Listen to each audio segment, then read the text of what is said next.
Ladies and gentlemen, it is Tuesday, and you know what that... It's not Tuesday, you idiot. What do you mean? It's update day. Update days are always Tuesday. Tuesday. It's a new season, dumbass. It's a new It's season. the middle of the night. It's really late at night. Ladies and gentlemen, it is Wednesday, and you know what that means. It is time for a new season. That is right. Season 5 is officially here. Visual on the stadium. Time to target 30 seconds. Copy. All shadows this net. Listen up. In the last 24. Allegiance intercepted comms traffic coming from the stadium. Source of that chatter may be Victor Zakayev himself. We roll this bastard up, there'll be bonuses all around. Stand by. Lurch to Rose. You ready to start this fire? Always. You know that. That's what I like to hear. How about some fireworks? Wait till you hear this. Fuse is lit. Let's let ourselves in. Copy. Spark it.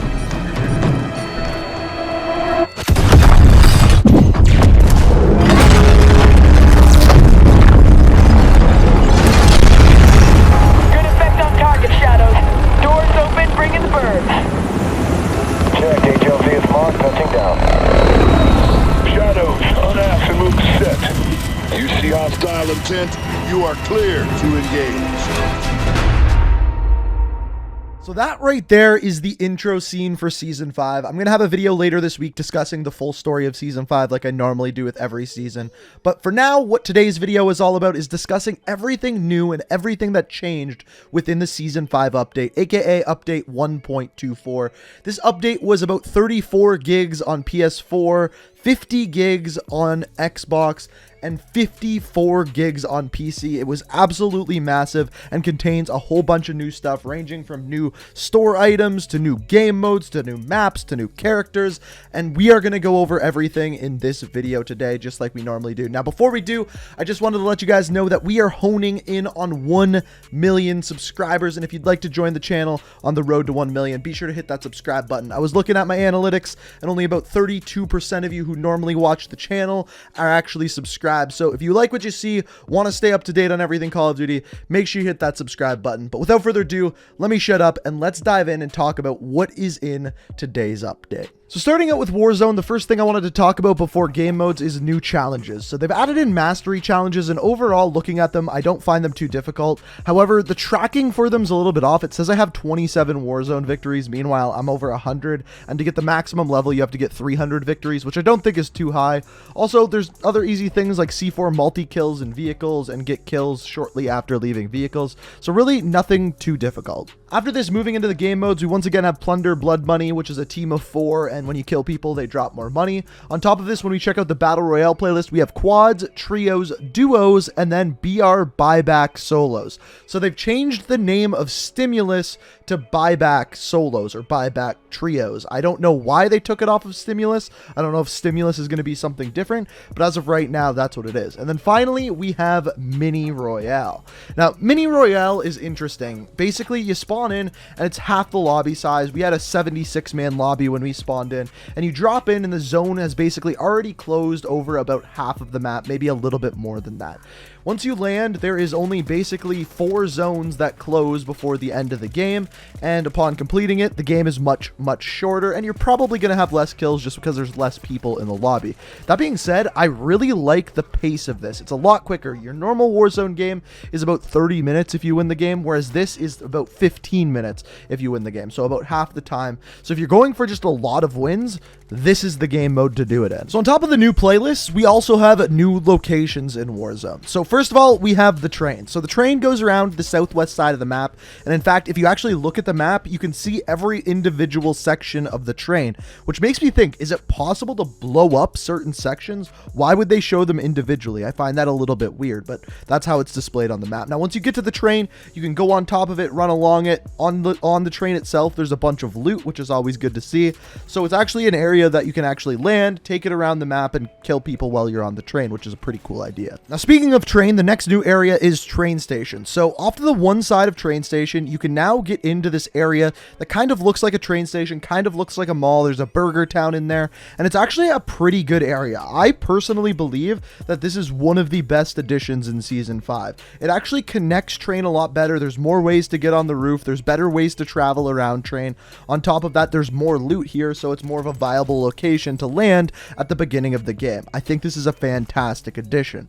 Speaking of fantastic addition, the next location that was added is wild. Well, I guess it wasn't added, but it was changed, and that's Stadium. So when you first go to Stadium, you'll notice that the roof is totally blowing off, and in fact, the hole in the roof is actually much larger than the previous dome that was there before. I'll have another video in the future going over this a little bit more. But once you get inside, there's tons of areas to go. There's many concourses and rooms and bars, and on top of this, I have found out that there is some Easter egg going on inside of Stadium, which once I figure out, I will have a separate video up on the channel as well. So if you're not already subscribed, make sure you do so. But yes, there is a new Easter egg within the stadium. And in fact, later today, I'm going to be trying to find it. I don't know exactly what time, but I'm going to be doing it live on Twitch. So if you haven't checked out my Twitch, check that out. First link down in the description. I'll be live at some point today looking for Easter eggs. And then the final thing that they added into Warzone is external elevators. So external elevators are pretty much exactly what they sound like.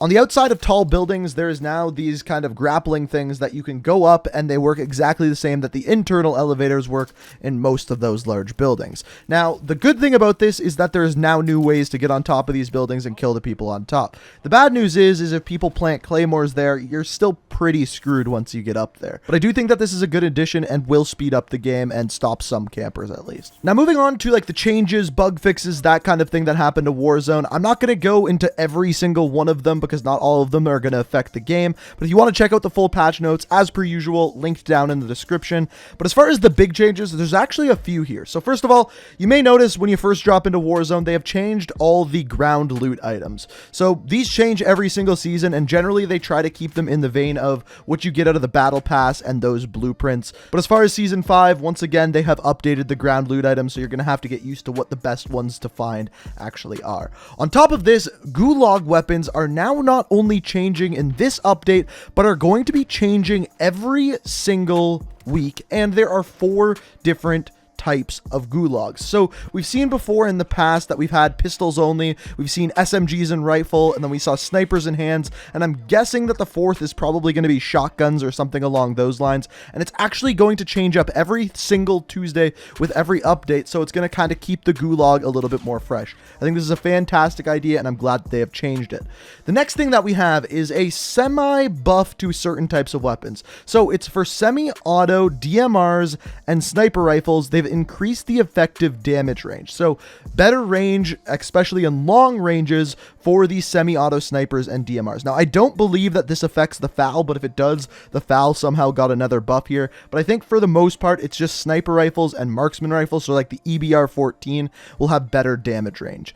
Similarly, they also increased the effective range of the FR-556, aka the FAMAS. This gun was kind of garbage in Warzone, so they're just trying to make it a little bit better. I don't think it's going to make it a top tier weapon by any means, but at least it's a little something to make the weapon better.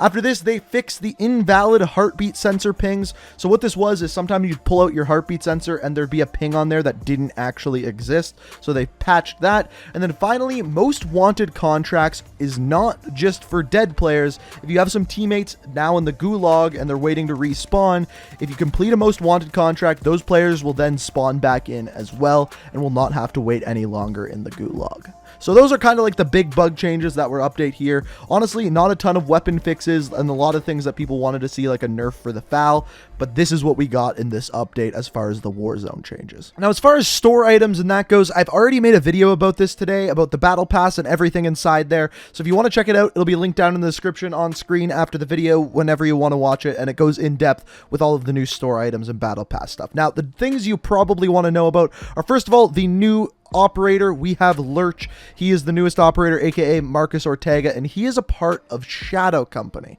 Now, there are also other Shadow Company operatives as well. First of all, we have Rose. She has been here for a while. We don't need to talk about her. But on top of that, there's a new one called Velikan, and we can actually read his bio, which is pretty interesting. It says, redacted, is a shadow of a shadow. Tales of his exploits were written off as fairy tales at best and gross exaggerations at worst. Those who know him never speak of him. Whether it's due to fear or respect, nobody knows. So as of right now, Velikan is kind of like this mystery character, but as I've said before, I do have an idea as to who this might be, but we'll talk about that in the future. And for now, he'll probably come out at the mid-season update, so we'll have to wait for that. The other thing that you have to know about new items is the 2 new weapons. So at level 15 of the Battle Pass, you get the ISO, which is an APC-9, and this weapon is basically like a lot of other SMGs, very fast firing, but I will say the one downside to it is that it's a very small magazine at 20 rounds, so you're really probably going to want to end up using that 50 round drum, especially if you're wanting to use it in Warzone. The second weapon is the AN-94, and the AN-94 shoots 2 bullets almost immediately as soon as you fire it. That's kind of like the trick to it. It's a 2-round burst, and then it goes to fully automatic. Now, as far as this weapon, it doesn't have any special rounds or anything like that, but what I will say, it has a little bit more recoil, packs a punch. I haven't got a chance to use it in Warzone yet, but I am curious because I think that this could be one of the better weapons in the game with the right attachments on it. So moving into multiplayer, the first new things that we have are, first of all, the biggest thing is maps. So the first one we have is Verdansk Airport, exactly the same as it is in Warzone. There are a couple of changes though. First of all, a lot of the buildings you can't get into the upper levels or onto the roofs, so it's kind of like a pretty linear ground war map compared to something like downtown Verdansk. On top of that, from what I have played, spawn trapping is absolutely a thing, and a big thing at that. You can literally almost get right into the enemy spawn relatively easily. The second map is Petrov Oil Rig, which is a 6v6 map, and what I will say is that this map is a lot bigger than I originally thought it was going to be. There's a lot of little walkways and pathing throughout the middle, but a big circular area around the outside. Personally, this is my least favorite map out of the new ones that they have added, but I wouldn't say it's a bad map. It's just my least favorite out of the new ones. Just personally for me, it's a little bit too big. That's what she said. Then the next 6v6 map, it's called Sudal Harbor, or however you pronounce that. And as far as this map goes, it is strangely designed. There's kind of like a pathway around the outside and then a large multi-story building in the middle. It's strange, but it just kind of works. It's pretty chaotic. You got to watch your back, but overall, I actually do kind of like this map. Then we have the new 2v2 gunfight map, which is called Livestock, and this one is actually different than I thought. I thought this was going to be 2 barns with an open area in the middle, but rather it's just 1 large barn, and you can kind of go around the outsides of it and through the middle of it. I actually like this map. It might be a little bit too big for 2v2, but I played it in the 3v3 face-off mode, and it actually works pretty damn good. I like the map so far. So then, speaking of game modes, the new playlist this week in multiplayer. First of all, we have the normal ground war and gunfight blueprints. After this, we have Oil Rig and Harbor 24/7. So those are the new 6v6 maps put into one playlist so you can get a chance to play them. After this, we have Face Off Livestock. Livestock is the new gunfight map, so Face Off is 3v3, and it's a mosh pit of game modes. And finally, we have Search and Destroy Double Down, which is just normal Search and Destroy, but instead of 6v6, it's 12v12, which I haven't had a chance to play yet, but I'm definitely going to. I really enjoy Search, and I can't wait to see how 12v12 Search plays. Moving on to the changes and bug fixes for multiplayer. So once again, if you want all of the patch notes, link down in the description, but these are just the important ones. So first of all, weapon inspects. They have added weapon inspects, and it's interesting because I never expected them to, because they weren't there at the launch of the game, but honestly, they're pretty cool. I'm glad that they did it, and it makes it so that you can kind of look at other people's weapons. If you pick up a cool blueprint, you can have a better look at it. And by the way, if you don't know how to do the weapon inspect, it's simply holding left on your D-pad. Pretty simple. The second thing we have here is they finally fixed Captain Price's and Gaz's eyes. Sometimes they would just totally glitch out and look kind of hilarious, but now apparently this is fixed. After this, stopping power rounds are preserved. So for example, if you use stopping power rounds and then drop your weapon, you can then pick it back up and stopping power rounds are there. Beforehand, if you pick that weapon back up, there were no more stopping power rounds. The next one is an interesting one, and this is something we have kind of been asking for since the very launch of the game, but it's an adjustment to footstep audio. So here is specifically what it says. Added a brief decay period when transitioning from heavy footsteps, in other words sprinting or tactical sprint, to lighter footsteps, in other words walking. This addresses players immediately becoming quiet upon slowing down from fast movement. So instead of just immediately your footsteps getting quieter, there's kind of like a slowdown period where it goes from really loud footsteps to quieter footsteps, which should, in a whole, make footsteps just a little bit louder, which I think is great for Warzone. Multiplayer, I think footsteps are perfectly fine the way they are. They're pretty damn loud and easy to hear, and there's really no dead silence perk, so that doesn't help either. And then finally, the question that everyone has been asking, where is the weapon tuning? Is the FAL getting nerfed? What's going on with the Grau? All of that kind of stuff. They said we'll have weapon tuning and other weapon adjustments in a future patch. Stay tuned for updates. So probably in the next update or the one after, we're going to have weapon tuning, which we kind of need. The FAL is super OP right now. So I guess we get that in the next update. But ladies and gentlemen, that is the entire Season 5 update. I know there was a lot there. Hopefully you guys enjoyed it. And if you did, it's always appreciated if you do hit that like button. As far as my thoughts on the Season 5 update, I think it's really good. I like all of the Warzone changes, the map changes. It's kind of what I wanted to see in Season 4, so I'm glad it's there. I'm a little disappointed with the operators that we got no old characters back, but other than that, I think it's a pretty good update. If you disagree, if you agree, feel free to let me know down in the comments, and if you like what you see and want to stay up to date on everything Call of Duty, on everything Modern Warfare, make sure you hit that subscribe button, turn notifications on. As always, I hope you enjoyed the video, and until next time, peace out. We are reaching for the stars, but we're making this too hard, and I want